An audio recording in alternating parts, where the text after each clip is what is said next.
Hey guys, so today in this video we'll discuss the very first chapter of your economics syllabus of your microeconomics book, that is Introduction to Microeconomics. And before coming to the topic, I just want to give you a brief introduction about your economics syllabus. So in class 11th you will study two books, okay, in economics. The first one is the microeconomics, and number two is the statistics for economics. So statistics is like mostly there are numericals there, so we will be discussing that portion later on. But in the beginning we'll be going through the microeconomics portion, and today we will be discussing the very first chapter, Introduction to Microeconomics. So I'm pretty sure that you must have studied some like topics of economics, or you must be aware about the subject in your earlier classes. Also in social science you have studied the subject also in 9th and 10th. So we'll be discussing like that will be quite helpful for you, because at least you are aware with the subject, okay. In your previous classes you have studied the subject, but 11th economics is completely different from what you have studied in the previous classes. In the previous classes you have studied about the social problems like poverty and employment, okay, food security. But in 11th, okay, especially in microeconomics, we will not discuss these topics. So there is a complete different syllabus. So I hope my videos would be helpful for you, and please make your lockdown productive by going through my videos. Stay home and study with me. That is what I believe. So instead of wasting your time, okay, instead of sitting idly, you should make your time productive. So I hope this video would be useful. So the first chapter that we are going to discuss is Introduction to Microeconomics. And before coming to microeconomics, I'll just tell you some basic concepts like what is economics, what is economy, what are the economic activities. Because as a subject, okay, because you are studying this subject, so you must know ki after all what is economics, why we study it, what is economy, what are the economic activities. In the previous classes you must have studied about economic activities and non-economic activities. I'm sure, pretty sure that you must be aware about these terms. So we will not discuss the non-economic activities, because that is completely useless here. So we'll cover the economic activities portion, okay, in the beginning. So first of all is very basic thing is what is economy.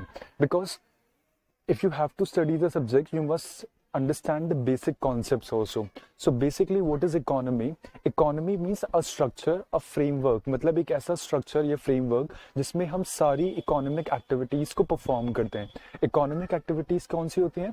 Economic activities are those activities which give you some livelihood. जिन activities से आपको कुछ livelihood मिलता है, आपको कुछ पैसा मिलता है, दैट आर इकोनॉमिक एक्टिविटीज. सो ये इकोनॉमिक एक्टिविटीज जिस फ्रेमवर्क में, जिस स्ट्रक्चर के अंदर परफॉर्म करी जाती हैं, हम उसको इकोनॉमी बोलते हैं. Okay, like if we talk about India is an economy. Indian economy means हमारी कंट्री के अंदर बहुत सारी इकोनॉमिक एक्टिविटीज होती हैं. दैट इकोनॉमिक एक्टिविटीज क्या होती हैं वो भी हम बाद में पढ़ेंगे, कौन कौन सी होती है वो मैं आगे बताऊंगा. बट बिफोर दैट आप समझें कि इकोनॉमी एक ऐसा फ्रेमवर्क है, एक ऐसा स्ट्रक्चर है जिसके अंदर हम वो सारी एक्टिविटीज परफॉर्म करते हैं जिससे हम अपनी वांट्स को सेटिस्फाई कर सकें, हम एक लिविंग अर्न कर सकें, हम पैसा कमा सकें. So economy is a framework within which economic activities are perform.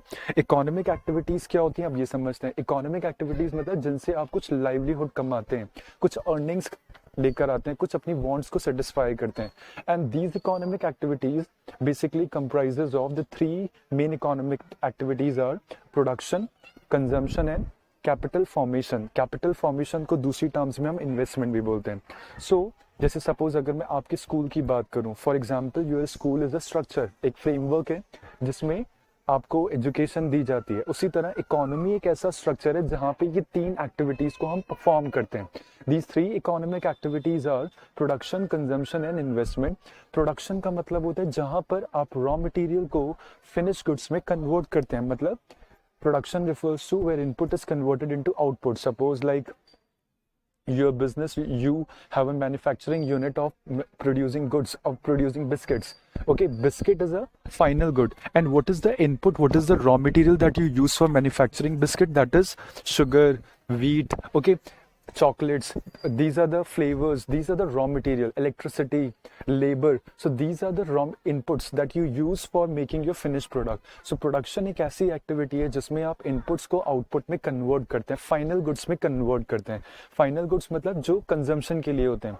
Number 2 है इकोनॉमिक एक्टिविटीज कंजम्पशन. अब जो प्रोड्यूसर ने गुड्स बनाए हैं, जो प्रोडक्शन किया गया है, हम क्या करते हैं, उन गुड्स को कंज्यूम करते हैं. We buy them for satisfying our wants. मतलब प्रोड्यूसर ने बिस्किट्स बनाए, now you will purchase that goods, you will purchase that biscuit, and why you are purchasing? To satisfy your want, because आपको ज़रूरत है इसलिए आप उसे खरीदते हैं ताकि आप अपनी want को satisfy कर सकें, अपनी need को satisfy कर सकें.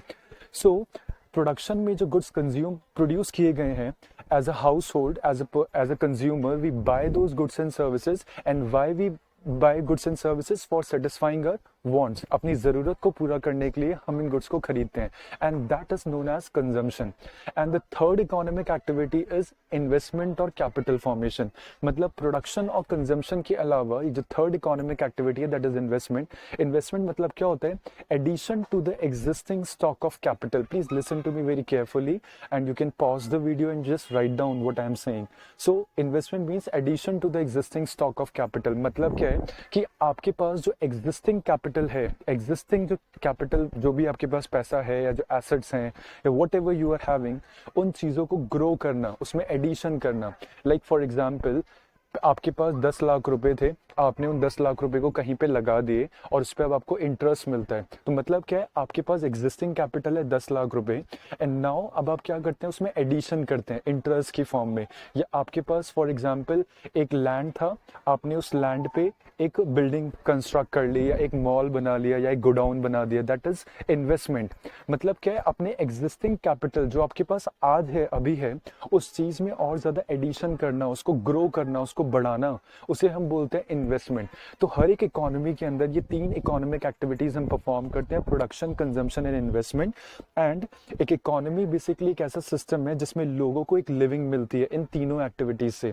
प्रोडक्शन से लोगों को लिविंग मिलती है बिकॉज लोग पैसा कमाते हैं. कंजम्पशन से लोग अपनी वांट्स को सेटिस्फाई करते हैं. इन्वेस्टमेंट से वो अपने फ्यूचर को सिक्योर करते हैं. Then next coming on to what is economics as a subject. जब हम बात करते हैं तो इकोनॉमिक्स है क्या? हर एक सब्जेक्ट का अपना एक मतलब होता है, हम क्यों पढ़ते हैं. उसी तरह economics as a subject, what is economics as a subject? So economics क्या है? It is that branch of study which is concerned with the selection of resources under the conditions of scarcity. Economics एक ऐसी branch है, मतलब एक ऐसा study है जिसमें आप ये सीखते हैं कि आपके पास जो साधारण है अपनी ज़रूरतों को पूरा करने के लिए, that is very limited. Scarcity का मतलब क्या होता है? Limited resources. मतलब क्या है? Economics is that branch of study which tells you how we should use the limited resources. हमें अपनी लिमिटेड रिसोर्सेज को कैसे यूज करना चाहिए ताकि हम अपनी वांट्स को सेटिस्फाई कर सकें, and that is what economics is about. So economics basically आपको ये समझाता है, ये सिखाता है कि कैसे वो रिसोर्सेज जो आपके पास कम है, लिमिटेड हैं, और हर एक के पास रिसोर्सेज लिमिटेड होते हैं. ऐसा नहीं कि we have unlimited resources, we all have limited resources. और उन रिसोर्सेज के कंपैरिजन में, वो जो रिसोर्सेज हमारे पास लिमिटेड हैं, उन रिसोर्सेज के कंपैरिजन में हमारी जो ज़रूरतें हैं वो बहुत ज़्यादा हैं, अनलिमिटेड हैं. मतलब लिमिटेड रिसोर्सेज और अनलिमिटेड वांट्स. तो उन लिमिटेड रिसोर्सेज से हम अपनी कैसे अनलिमिटेड वांट्स को पूरा करें, और इसे सीखना, इसको समझना ही इकोनॉमिक्स कहलाता है. So it deals with the study of human behavior and therefore it is a social science. तो अब आपके दिमाग में एक क्वेश्चन ये आता होगा कि हमने इकोनॉमिक्स को 9th और 10th क्लास में सोशल साइंस में क्यों पढ़ा, सोशल स्टडीज में क्यों पढ़ा? बिकॉज सोशल साइंस मतलब that branch of study which deals with the human behaviour, जिसमें आप ह्यूमन बिहेवियर को स्टडी करते हैं. सो यहाँ पर भी हम इकोनॉमिक्स में हम क्या करते हैं? ह्यूमन बिहेवियर को स्टडी करते हैं.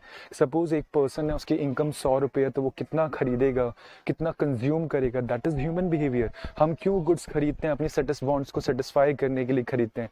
हम कितना कंज्यूम करें, कब तक कंज्यूम करें, that all comes under the human behavior, and that is why economics is a social science, because यहाँ पर हम लोगों के बिहेवियर को भी स्टडी करते हैं.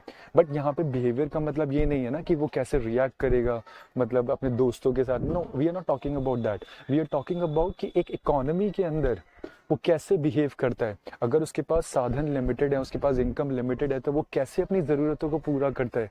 That is called human behaviour and that is why economics is a social science, and it is a social science which studies how a society uses scarce resources for satisfying wants. तो हम इसीलिए इसको एक social science बोलते हैं, क्योंकि यहाँ पे हम ये स्टडी करते हैं कि लोग, सोसाइटी कैसे अपने कम साधनों को यूज करते हैं अपनी ज़रूरतों को पूरा करने के लिए, and that is called economics and that is why economics is a social science.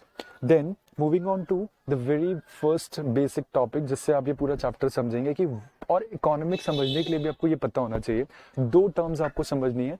Number one is that, ये आप एज अ इकोनॉमिक्स स्टूडेंट अपने दिमाग में बिल्कुल ठान लें और दबा लें बिल्कुल अच्छे से, that in every economy, if I'm talking about economy, it includes us also. It includes consumers, it includes households, it includes investors, it includes government, it includes companies, it includes producers, everyone.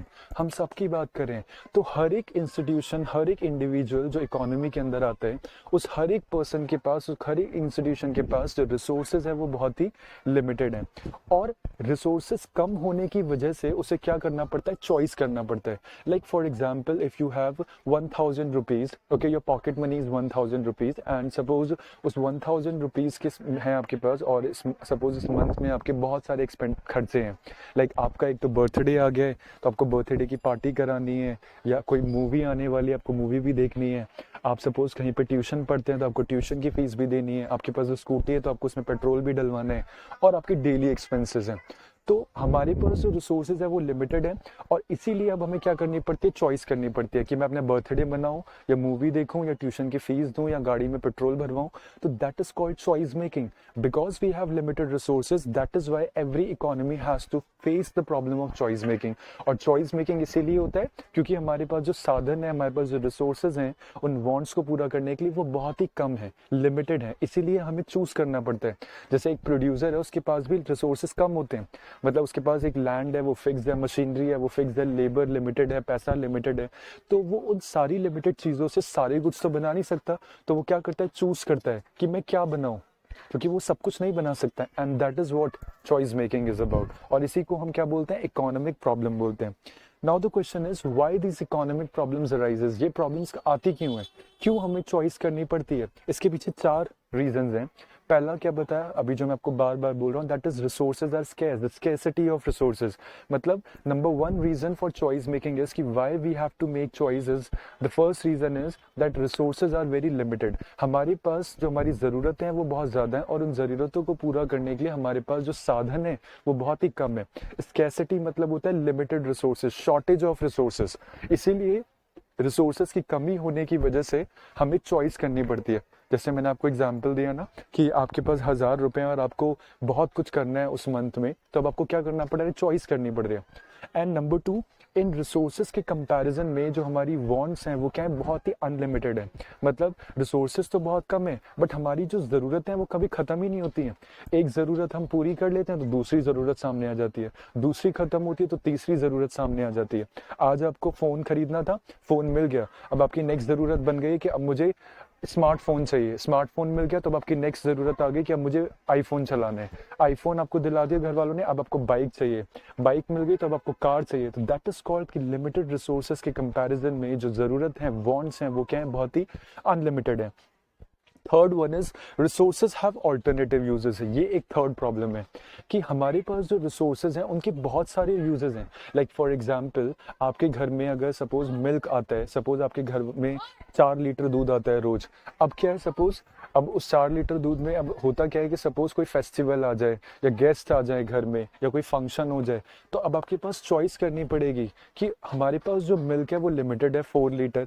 अब हमें ये भी पता है कि उस 4 litre milk में हमें बहुत कुछ कर सकते हैं. हम उससे कर्ड भी बना सकते हैं, दही भी बना सकते हैं, उससे हम लस्सी भी बना सकते हैं, उससे हम अब मतलब व्हाटएवर, आप उससे कोई भी डिश भी बना सकते हैं. सो कहने का मतलब है कि हर एक रिसोर्स के बहुत सारे यूजेस होते हैं. आपके पास जो 1000 रुपए हैं वो 1000 रुपए खाली ट्यूशन की फीस देने के लिए ही नहीं यूज हो सकते, उनकी बहुत सारी यूज है। आप 1000 रुपए किसी और को दे सकते हैं, उधार दे सकते हैं, उस 1000 रुपए में आप अपनी फीस दे सकते हैं, उस 1000 रुपए में आप घूमने जा सकते हैं, आप उस 1000 रुपए में आप पार्टी करा सकते हैं। तो that is called alternative uses. Alternative मतलब होता है डिफरेंट यूजेस। हर रिसोर्स के बहुत सारे यूजेस हैं और इतने सारे यूज होने की वजह से मुझे सोचना पड़ता है कि मैं क्या करूं। ठीक है, मेरे पास 4 लीटर मेरे घर में दूध आता है, तो अब मैं उस 4 लीटर दूध में क्या करूं, उसे डिश बनाऊं या क्या करना है, मतलब अपने मेहमानों को, मतलब गेस्ट आए हुए हैं उसमें चाय भी बनानी है, वट एवर मीन्स दैट कि हर एक रिसोर्स के बहुत सारे यूजेस है और आपको चूज करना है कि आखिरकार हम किस जगह पे उसे यूज करें, चॉइस करनी पड़ती है फिर हमें। फिर आता है फोर्थ, इसमें वांट्स डिफर इन इंटेंसिटी।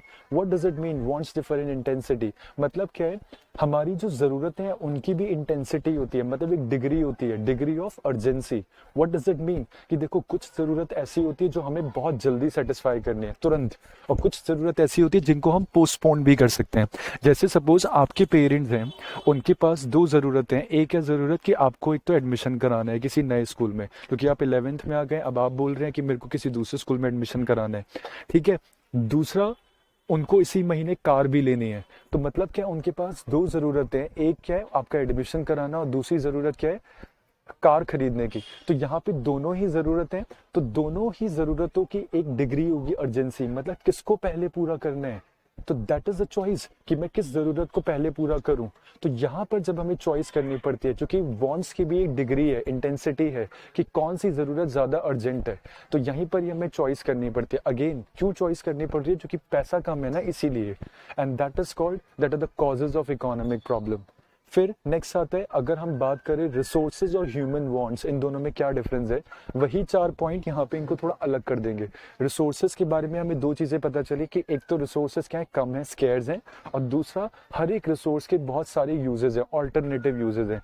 आपके पास 1000 रुपए हैं और आपको बहुत कुछ करना है, लिमिटेड रिसोर्सेज, उस 1000 रुपए के बहुत सारे यूजेज हैं। आप उसे ट्यूशन फीस में, बाइक में पेट्रोल डलवा सकते हैं, दोस्तों को पार्टी दे सकते हैं, मूवी दिखा सकते हैं, मूवी देख सकते हैं, घूमने जा सकते हैं। सो ऑल्टरनेटिव यूजेस। उसके कंपैरिजन में जो हमारी वांट्स हैं वो क्या है, अनलिमिटेड है, बहुत ज्यादा है। एंड नंबर 2, हमारी जो जरूरत है उनकी भी एक इंटेंसिटी है, एक डिग्री है कि किस जरूरत को मैं पहले पूरा करूं, कौन सी पहले अर्जेंट है। नेक्स्ट आते हैं, इसी में अगर हम पढ़ेंगे कि देयर आर बेसिकली, हम इकोनॉमिक्स को 2 साइड से पढ़ सकते हैं, मतलब 2 नजरिए से आप देखेंगे। इकोनॉमिक्स में हर जगह आपको 2 तरीके के स्टेटमेंट्स मिलेंगे। एक स्टेटमेंट्स होते हैं जो फैक्चुअल होते हैं। फैक्चुअल मतलब कि India is the second largest populated country in the world. World में second largest populated country India है, दैट इज अ फैक्ट। और दूसरी तरफ इस फैक्ट के ऊपर हम क्या देते हैं, सजेशन भी देते हैं। सजेशन जैसे government should do something to control population, government should implement 2 child policy to control population. तो where we are giving suggestion, when we give some opinion, and that is एक दूसरा स्टेटमेंट ये हो गया। तो इसी एग्जाम्पल को समझते हैं कॉन्सेप्ट के through, that is the positive and the normative economics. So what is positive economics? Positive economics मतलब where we are saying some fact, where we deliver some fact, जहाँ पे हम कोई fact देते हैं। जैसे there is 32% poverty in India, okay, only 2% of the of people in India are billionaires, that is a fact, okay. But what is normative economics? तो जब हम फैक्ट बोलते हैं तो वो पॉजिटिव है, और जब हम उसके ऊपर सजेशन देते हैं कि government should impose heavy taxes on billionaires income, that is a fact. तो दैट इज नॉर्मेटिव इकोनॉमिक्स। तो नॉर्मेटिव मतलब होता है, नॉर्म्स मतलब होता है ओपिनियन, सजेशन देना। तो जहां पर आप कोई सजेशन देते हैं, government should do this, we should do this, okay, that is called normative economics. So if we go through the topic, you can see that positive economics, it studies how the economic problems are solved, कैसे economics problem को solve करना चाहिए, मतलब कैसे economics problem solve होती हैं। we are not saying चाहिए, मैं बोल रहा हूँ कि कैसे problem को solve करना है। and नेगेटिव इकोनॉमिक्स मतलब कि हमें कैसे प्रॉब्लम को सॉल्व करना चाहिए, मतलब where we give some opinion और suggestion. It is based upon facts. Positive statements, positive economy जो होती है वो बेसिकली फैक्ट्स पे बेस्ड है कि India's GDP at present is 4.8, that is a fact. Okay and इसीलिए हम इसको क्या कर सकते हैं, वेरीफाई कर सकते हैं। जो चीज़ें फैक्ट के ऊपर बेस्ड होती हैं उन्हें हम वेरीफाई चेक कर सकते हैं, जस्टिफाई कर सकते हैं। बट वो स्टेटमेंट्स जो ओपिनियन बेस्ड होते हैं, जो मेरी राय है, उसको हम कभी भी वेरीफाई नहीं कर सकते, जस्टिफाई नहीं कर सकते। For example, there are inequalities of income in our country. हमारी कंट्री में बहुत ज़्यादा असमानताएं हैं इनकम में, मतलब there is a gap between rich and poor people. Rich के पास बहुत ज़्यादा पैसा है, गरीबों के पास बिल्कुल पैसा नहीं है। That is a fact. And what is the normative economics है, income inequality should be reduced. Government को कोशिश करनी चाहिए कि इस असमानता को, इस इनइक्वालिटीज को हमें खत्म करना चाहिए। That is opinion. Next, branches of economics. So basically economics की दो ब्रांचेस हैं। एक ब्रांच है आपकी, number one is micro economics and number two is macro economics. Now what is micro and macro? Micro मतलब very small, okay, and macro मतलब whole, बड़े level पे, लार्ज। अब वर्ड से ही समझे, माइक्रो मतलब होता है स्मॉल टाइनी, मैक्रो मतलब होता है लार्ज। सो माइक्रो इकोनॉमिक्स क्या है? It study the behaviour of individual units of an economy. So micro economics क्या है? बेसिकली ये एक ऐसी ब्रांच है इकोनॉमिक्स की जो इंडिविजुअल्स को स्टडी करती है। जैसे एक कंज्यूमर, ओके, एक प्रोड्यूसर, एक प्रोडक्ट, एक कंज्यूमर की income, that is micro economics. मतलब जहाँ पे हम किसी इंडिविजुअल को स्टडी करते हैं, जहाँ पे हम बहुत छोटे लेवल पे स्टडी करते हैं, जहाँ पे हम एक कमोडिटी की बात करते हैं, जहाँ पे हम एक प्रोड्यूसर की बात करते हैं, जहाँ पे हम एक कंज्यूमर की बात करते हैं, that is micro economics. But what is macro economics? It studies the behaviour of aggregates of the economy as a whole. तो एग्रीगेट्स मतलब क्या होता है? टोटल। जहाँ पे हम सबकी बात करते हैं उसे हम बोलेंगे मैक्रो इकोनॉमिक्स। देखिए, क्लास 11th में you will be studying micro economics and in class 12 you will be studying macro economics. जैसे फॉर एग्जांपल, माइक्रो मतलब जैसे बताया स्मॉल, मैक्रो मींस लार्ज। जैसे जब मैं बात करूं एक कंज्यूमर की इनकम की बात, जैसे मैं आपकी इनकम की बात करूं, दैट इज माइक्रो।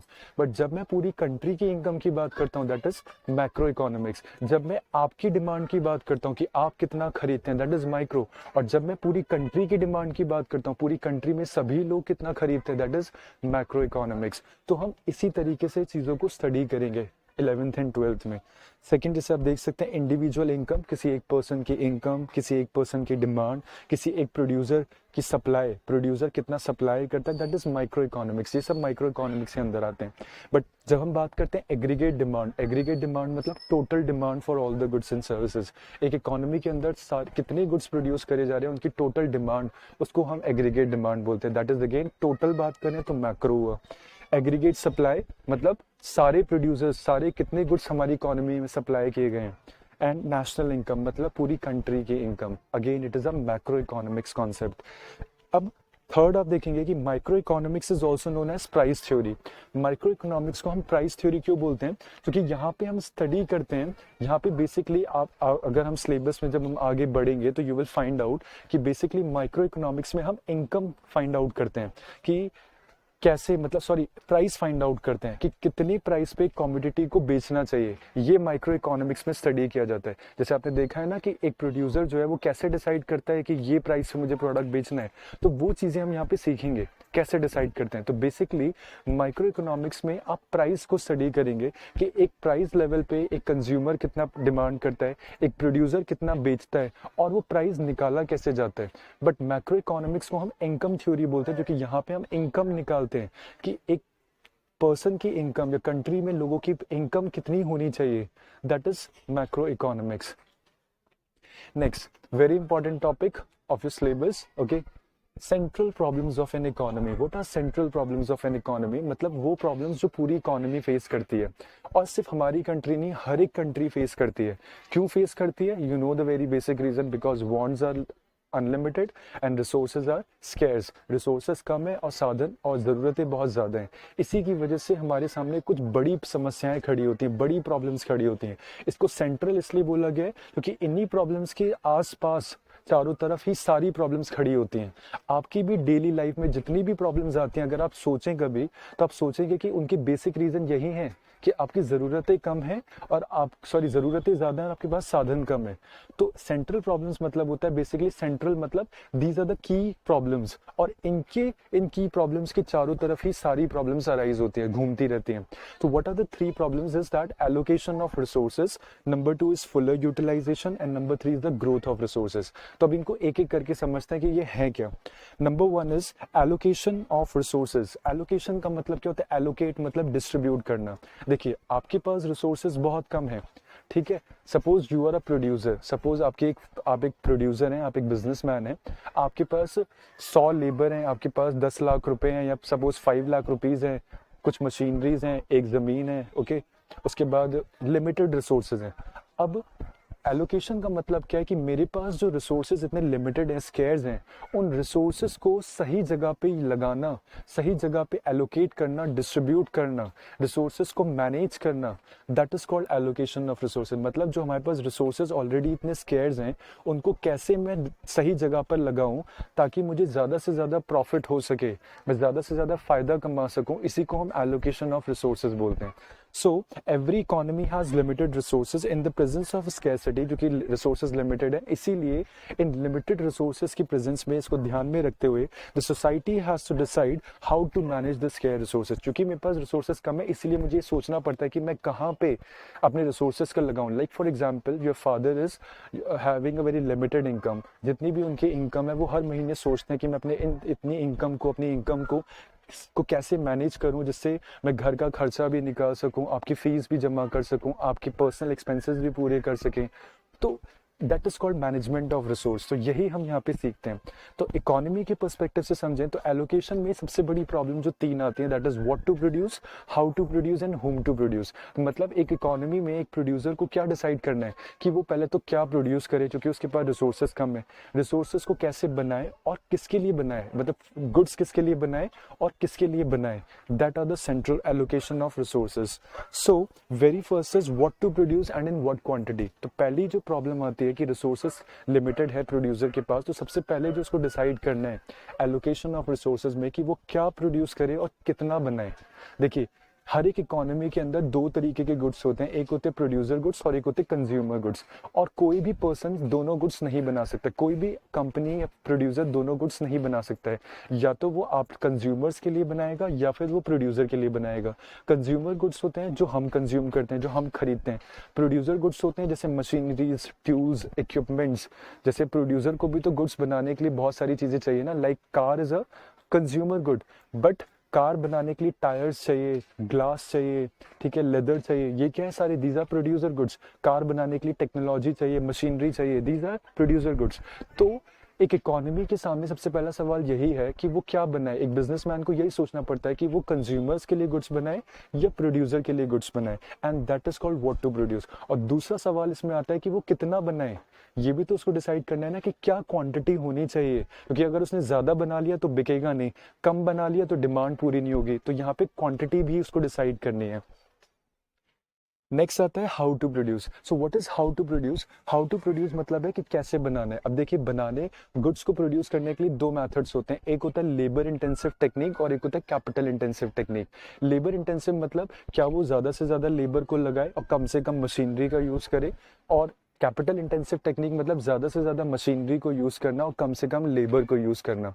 तो एक प्रोड्यूसर को ये भी सोचना है कि भाई वो अब गुड्स बनाएगा कैसे। ये तो आपने डिसाइड कर लिया कि आपको ये प्रोडक्ट बनाना है, बट उस प्रोडक्ट को बनाने के लिए अब आपको लेबर ज़्यादा चाहिए या मशीनरी ज़्यादा चाहिए, ये भी आपको सोचना है। तो जनरली क्या होता है, जिन इकोनॉमीज में पॉपुलेशन बहुत ज़्यादा होती है वो इकोनॉमीज हमेशा लेबर इंटेंसिव टेक्निक प्रेफर करती हैं, क्योंकि अगर वो कैपिटल इंटेंसिव टेक्निक पे जाएंगी, मशीनरी से ज़्यादा प्रोड्यूस करेंगी, तो ऐसे में क्या होगा, अनएम्प्लॉयमेंट, बेरोजगारी बढ़ेगी।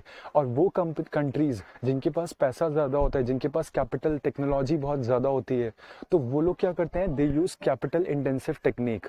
Okay, and the third one is for home to produce. यहाँ पे बेसिकली सवाल आता है कि आप किसके लिए बनाना चाहते हैं, whether you want to produce for rich people, whether you want to produce for poor people. तो फॉर होम टू प्रोड्यूस का मतलब है कि for which income section you desire to produce goods. Because हम जैसे for example iPhone is not for the poor people, या BMW car is not for the poor people, it is for the rich people. Tata Nano, it is for the middle class, for the poor people basically. तो यहाँ पे सवाल आता है कि अब आप किसके लिए बना रहे हैं, तो हमें वो टारगेट भी डिसाइड करना है कि मैं किसके लिए गुड्स बनाना चाहता हूँ, किस इनकम सेगमेंट के लिए बनाना चाहता हूँ।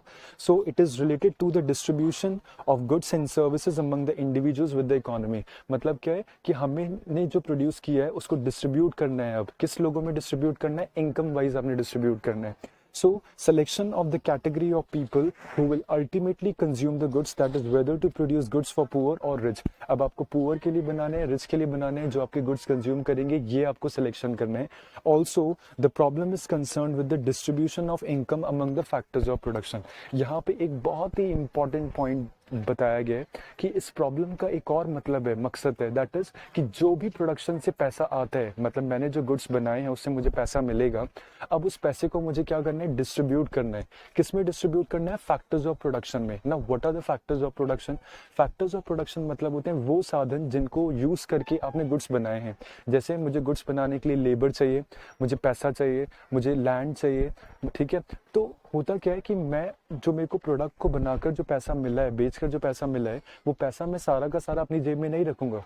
मुझे उस पैसे को उन लोगों में डिस्ट्रीब्यूट करना है जिनसे मैंने वो प्रोडक्ट बनवाया है। मतलब मेरे factors of production, factors of production मतलब वो फैक्टर्स जो हमें प्रोडक्शन में मदद करते हैं। तो भाई अगर उन्होंने मदद करी है तो उनको पैसा तो देना पड़ेगा ना। अगर आपने किसी से पैसा लिया था उधार प्रोडक्शन करने के लिए, तो आपको उनको पैसा वापस करना पड़ेगा, ब्याज देना पड़ेगा। अगर आपने लेबर हायर करी थी तो लेबर को वेजेस देने पड़ेंगे। अगर आपने कोई चीज़ किराए पे ली थी तो आपको उस पर रेंट देना पड़ेगा। एंड ये भी इसी प्रॉब्लम का एक एस्पेक्ट है। Next, the second problem is after allocation of resources, resources को एलोकेट करने के बाद जो सेकेंड प्रॉब्लम हमारे सामने आती है, दैट इज फुलर यूटिलाइजेशन। देखिए मेरे पास रिसोर्सेज जो साधन है वो बहुत ही कम है, तो कम साधनों को मैं नहीं चाह सकता हूँ कि मेरे जो रिसोर्सेज है वो वेस्ट हो। तो बेसिकली फुलर यूटिलाइजेशन का मतलब है कि जो भी मेरे पास रिसोर्सेज हैं वो जो कम है, रिसोर्सेज जो स्केर्स हैं, उनको वेस्ट करना मैं अफोर्ड नहीं कर सकता। देखिए आप अगर एक प्रोड्यूसर हैं, आपके पास 100 लेबर है, वो लिमिटेड लेबर है, आपको उनसे प्रोडक्शन कराना है, तो आप नहीं चाहेंगे कि उसमें से 50 से 60 लेबर घर में मतलब कंपनी में आए और खाली बैठे रहे। That is a wastage of resources. तो वेस्टेज का मतलब है कि रिसोर्सेज को पूरा यूटिलाइज करना उनकी मैक्सिमम कैपेसिटी तक। ऑप्टिमम का मतलब होता है उनकी मैक्सिमम कैपेसिटी तक, पूरी क्षमता तक उनको यूटिलाइज करना, क्योंकि रिसोर्सेज कम है और अगर मैं उनको पूरा यूटिलाइज नहीं करूंगा तो वो क्या हो जाएंगे, बर्बाद हो जाएंगे, और वो मैं अफोर्ड नहीं कर सकता हूँ क्योंकि रिसोर्सेज ऑलरेडी लिमिटेड है। सो फुलर यूटिलाइजेशन मतलब होता है रिसोर्सेज को पूरा यूटिलाइज करना, उनकी मैक्सिमम कैपेसिटी तक यूटिलाइज करना। एंड नेक्स्ट आता है ग्रोथ ऑफ रिसोर्सेज। मतलब क्या है, थर्ड पॉइंट जिसमें है सेंट्रल प्रॉब्लम्स में, रिसोर्सेज को एलोकेट कर दिया, उनको पूरा यूटिलाइज कर लिया। अब मुझे ये भी ध्यान में रखना है कि मुझे सिर्फ अपनी आज ज़रूरत पूरी नहीं करनी है, मेरी ज़रूरतें नेवर एंडिंग है, सालों तक मुझे प्रोडक्शन करना है, आगे भी प्रोड्यूस करना है, और मेरे पास साधन लिमिटेड है। तो अपने लिमिटेड साधनों को, अपने लिमिटेड रिसोर्सेज को कैसे मैं आगे तक यूज़ कर सकूं, इसके लिए मुझे उनकी ग्रोथ के बारे में सोचना है। जैसे फॉर एग्जांपल मेरे पास लेबर है, 100 लेबर हैं, अब मैं चाहता हूं कि वो 100 लेबर से मैं आगे तक काम करवाऊं, आगे भी मेरे बहुत सारे प्लान्स हैं, तो मैं कैसे अपनी आगे की ज़रूरतों को पूरा कर सकता हूँ जब मैं अपने प्रेजेंट रिसोर्सेज को ग्रो करूँगा। फॉर एग्जांपल हम लोगों को क्या देते हैं, ट्रेनिंग देते हैं ताकि वो फ्यूचर में अच्छा कर सकें। तो ट्रेनिंग दे के क्या होता है, रिसोर्सेज की ग्रोथ होती है। जैसे आपके पास आज पैसे हैं 10 लाख रुपए, तो 10 लाख रुपए से अगर आप चाहते हैं कि मैं पूरी ज़िंदगी तक कमाऊँ, पूरी ज़िंदगी मेरी सिक्योर रहे, तो मुझे उस पैसे को इन्वेस्ट करना पड़ेगा, and that is called growth. So I hope आपको ये टॉपिक समझ में आए होंगे। These are the basic topics first, like from the first chapter. So please just listen this video again and again. If you have any doubt, you can ask me in the comment section. Thank you.